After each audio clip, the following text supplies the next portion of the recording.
adjourned. Once again, ladies and gentlemen, welcome to the Village of Bartlett Committee of the Whole meeting for April 2nd, 2024. I call this meeting to order and ask the clerk to again please call the roll. Trustee Daney? Present. Gansey? Here. Benstein? Here. Hopkins? Here. Laporte? Here. Swansky? Here. President Wallace. Here. Next item we have is our town hall, the newly improved town hall in the Committee of the Whole. If anyone would like to address the committee meeting this evening, kindly step up to the podium and state your name and address for the record.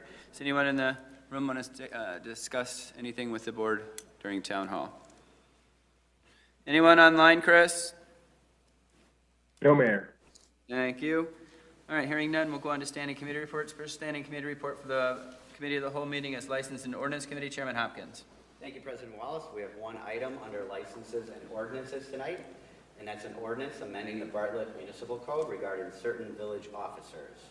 Many of the day-to-day functions that are delegated to the village clerk and the deputy clerk under the village code are performed by full-time village staff members. This draft ordinance revises the village code to conform to current practices and eliminates the position of deputy clerk and creates a new licensing coordinator's office. This position would oversee and administer the issuance of all village licenses and assume the duties of the village clerk in the village clerk's absence. The ordinance also removes outdated and unused provisions. With that, maybe Kurt or Paula could Certainly. I'm happy to give a rundown of this. So with Lorna retiring, we've been looking at how to kind of conform the code to current practices and how things operate on a day-to-day basis. Yes, yes. The current clerk position is a part-time position. I think it's the salary is $4,000, and obviously there's a very limited set of duties that the clerk has. They're set by statute. So this ordinance doesn't change the clerk's duties. It doesn't create any new full-time position. It's basically taking the position of licensing coordinator. All of those duties right now, the issuance of licensing, the signing of documents, things like that, they're already being performed by full-time staff. So this ordinance would essentially create that office and consolidate all of those duties onto a full-time administration staff member. And that way it's clear that if whoever the newly elected village clerk is, again, it's a part-time position. If they're not in the office, there's somebody there that's going to be able to sign an ordinance, issue a license, issue a permit, things like that, when that clerk isn't there. Because obviously it's a part-time job. They're not going to be in the office every day. So it's just kind of taking that position of deputy clerk and some of those other duties that are performed by full-time staff, rolling them all into that licensing coordinator position, which again, wouldn't be a new full-time position. It would just be another title that would presumably be designated on a staff member, like those duties are already performed right now. So that's essentially what the ordinance does. It doesn't eliminate the clerk's position. It doesn't change the clerk's duties. It just kind of changes the deputy clerk and some of the licensing duties that would be done by full-time staff members. Happy to discuss any questions about the ordinance, what the clerk does, and how we can work through this and what that new position is. So if I read this correctly, the major portion of this is the clerk, whoever it may be, is not required to work at the village. Is that correct?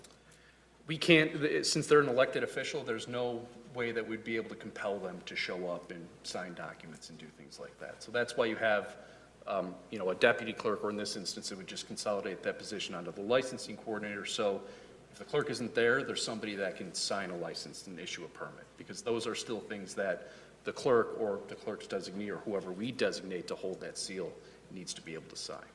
That's one thing I like, about this particular ordinance.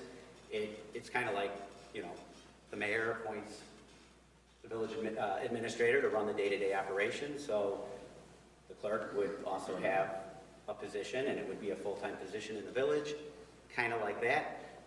One thing I don't like, I think the clerk needs to appoint the license coordinator or the deputy clerk. It shouldn't be the village president. I think those are two separate things. I think they should be separated. That's one thing that I notice that comes out at me. So does anyone else have any? What was the reason for change that it would be appointed by? What we don't understand now is that she's here every day. So that's what we're trying to fix when she's not. I think what we were looking to do is to do it like the appointments that we will do the beginning of every May, where the mayor makes the appointment, the board approves it. We were just treating it like one of those positions. But those are village officers, correct? Yes, this would be a village officer, This so would the be- board would be the one making the appointment. So we would be, Or approving we the would appointment create of it, the we mayor. would be creating another office position, another officer position. We'd be Yeah. eliminating one. Similar and to creating what a new. Christie does now. What's your officer position? I forget. Yeah, they're the zoning official. So which one would be eliminating? Deputy clerk. Is the deputy clerk currently an officer position? Yes. Okay, It's just appointed by the clerk, not the board. so what percentage with our current village clerk and is, who's our current deputy? Would that be Sam Hughes? Okay. So could the current clerk maybe give us an idea of what percentage of her time she spends outside of working hours from her regular job that she's currently retiring from? Well, it's so intermixed now, because I've been doing it so many years. So that, I think this is trying to separate it, to say, to make the clerk position just do basic things like attend the meetings and put ordinances together to be approved that night. And So, but everything that as far as signatures and everything, you manage to handle after the meetings, I think, right? I know you are here, you and the president are here after the meetings, completing paperwork. But right now, there's sometimes when I have to actually go in and Lorna's there and I have to sign stuff that they just brought in, whereas the deputy clerk could be doing that when she's not going to be there. The deputy clerk is currently doing that No, Lorna's doing all that. because she's here. Yeah. From 8:30 to 4:30 anyway. What does the new process look like then if we have a licensing coordinator and we have a village clerk and they're not here, but the licensing coordinator is signing or getting things in? How do we pass that information? What's the process look like for that? So the village clerk has everything, or do they have to ask or be updated? Most of those licenses have been moved online, so it's the review and the execution and the signature. It's not the clerk doing that process, if that's your question. So what percentage of Mr. Hughes' time is taken up with, as a deputy clerk? Not a ton, I don't know, Sam? Like Lorna said, it's all kind of at this point.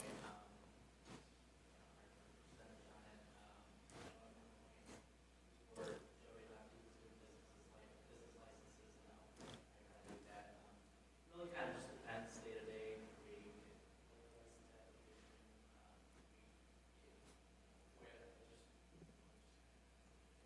It's kind of a way to keep Sam more busy. It's not a huge percentage of time, honestly. I would say the busiest time is probably right now in the renewal process, but we've changed the online process to make it easier for businesses to, and license holders just to update the information that they have online and pay and renew their licenses. So a lot of it is if there's an issue, if there's a problem, if information is incomplete, tracking down those folks. Lots of times if they want to make a change to, let's say, their liquor license, that takes a little bit of time, walking them through that, making sure that they can do that change. So I think it's really if there is a significant change in the owner or the licensing where that would require somebody to take a look at that and make sure that it can still go through, those would be the instances. But the majority of our 300 and something business licenses, those are done online by the business owners. Historically, has our clerk also been employed by the village? So was Linda Gallion Linda employed by the Gallion, village? Linda Harper before her. That's why you'll notice some of the changes in the draft that you have now. Doesn't give her a vacation, a paid vacation, doesn't stipulate office hours. It really is separating the employee from the office. What if a new village clerk is elected and they want to be here to do all that? Like, what if they're like, I'm fine with donating my time? Is that? Great. We're happy to have them, but really it is keeping the wheels on the bureaucracy, for lack of a better word, if you have a clerk who's not available to do that. Well, I would like to see, I'm assuming you're going to continue out your term. Yes. Okay. When you, if you, whoever the next village clerk is, and perhaps you decide to run again, and it's you, if we decide to go this route, I think it would be considerate to at least have the village clerk have input into who the licensing coordinator would be, but since that's going to be the person who would. She'd have to be training some of the stuff that they do, Correct. So I don't think it or he would have to. maybe, maybe we could reword this so it's not completely at the appointment of the village president with the advice and consent of the board. I think we should include the village clerk in the process. I think that's a good idea. Just out of curiosity, for my own knowledge, what was the reason for shifting it from an appointment from the clerk to the board? For the deputy? Just to make it consistent with those appointments that you make each May. Why change the title? Why change it to license coordinator and not just keep it deputy clerk? The deputy clerk's a statutory position, so we wouldn't be able to change the structure of how the deputy clerk position works. But what would be the That's- big deal? If the clerk appointed a deputy clerk and they functioned in that same manner, what would be the difference? Again, it's to have the board be the one making that appointment and not the clerk.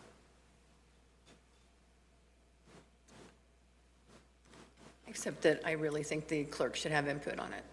Yeah, I strongly believe that's a separate office, so the clerk should appoint the deputy clerk, and it shouldn't be a licensed coordinator. And I strongly believe staff should obviously be involved in the decision, because it's probably going to be a staff member, but it should be the clerk's position. It's the clerk's Well, prerogative. there'd be devil's advocate, though. If somebody runs for a clerk, and we don't even know who they are, some guy moved from California, comes to Bartlett, runs for a clerk, gets to be clerk, and he's gonna appoint his buddy from Nevada to be the clerk, and neither one of them know anything about Bartlett. Is that what we want? What would be the difference between someone running for village president and wiping out all our appointments? There's no difference. So, I mean, I think you have to trust in the democratic process and trust the people that elect elected officials. So, that's my take. I'd like to see this, I'd like to see it Yeah, reworded. this a is the little first bit. swing at this, so. Yeah, I'd like to see it reworded a little bit to, to maybe give it a little bit more thought, especially with including the clerk in that decision process, and then maybe it could come back to us. I think one of the things that you would hear is if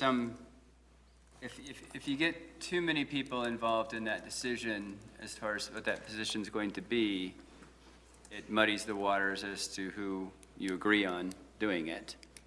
And it's not the clerk's responsibility to have any liability for that person's ability to do their job. It is the mayor's responsibility to make sure that they can do their job. So you guys are talking a little bit like that person would work for the clerk and they wouldn't. They would just be there to cover for the clerk when they're not around. But there does have to be a certain level of Yeah, camaraderie. communication and. Yeah, I agree. So trust back and forth. I think you kind of got the discussion, right? If we tweak it a little bit and come back to the mound? Let me just ask this. Do you want the appointment, like the mayoral appointments, where the mayor makes the appointment, but it's with the advice and consent of the board? Is that what I'm looking at, or? I don't have any problem with that, but, That would be perfect. yeah. Independently, with no approval from the board? That's what I'm asking, because, Other municipalities do that, and Other municipalities, actually, they appoint a few deputy clerks, one in the clerk's office, one up in administration. Other municipalities also make it So what would happen if the clerk and deputy clerk, like, let's say we had some weird scenario where the clerk wasn't doing the job and the deputy clerk wasn't doing the job, how would a village have to handle it to get things done? I don't think we could. Well, Yeah. I think we would meet and we would pass our own ordinance and we would change it. After 90 days. I don't think that we should get into this too deep. I think the village clerk could make the appointment in conjunction with the mayor, because everything rests on his shoulders, okay? Ultimately, if there's an issue or something like that, the finger's going to point at him. So just to have our village clerk take on that responsibility, I will not support that. I think they have to work in conjunction with one another. So if we put some language in the ordinance that said the appointment will be made by the mayor with the advice and consent of the board, but the clerk shall be, authorized to make a recommendation that the mayor must consider? Right. Is that something where at least the clerk has some role? That'd be fine with me. I don't know how the other members of the board feel about it, but I don't think that we have to isolate, or we can isolate the mayor from being involved at all. The mayor is isolated, correct, right now, right? Did we Well, appoint it's not Sam? like I can appoint anybody without your consent. You guys could definitely say, no, that person isn't going to do good for the board. That's why we have that type of checks and balances. My thought is, it sounds like we're all over the board on this. Why don't we send this back and have them tweak it Yeah. and provide some memos to us and some information and just see if we Maybe a can. few different options as far as the wording and the control pattern and how it works out. I think that's a good idea. Can we see some examples, like, from other communities? Sure, It we sounds did like Lorna did a great survey for us when we were trying to figure this out, so we can Okay. send that to you and give you some language options. Is this time sensitive? Are we up against a clock here? No. So we have some time to dive into it and thoroughly examine all the documents and the process and the ordinance changes? Okay. Right, that's all we have under licenses and ordinances tonight. Thank you, Chairman Hopkins. Next item on our agenda this evening is we are going to adjourn to discuss appointment of legal counsel and personnel pursuant to Section 2C1 of the Open Meetings Act. With that, I'll entertain a motion to adjourn to executive session. So moved. Second. Moved by Trustee Daney, seconded by Trustee Gunstein. Will the clerk please call the roll? Trustee Swansky? Yes. Daney? Yes. Gansey? Yes. Gunstein? Yes. Hopkins? Laporte? Yes. We are adjourned to executive session. I'm going to appoint a new plan.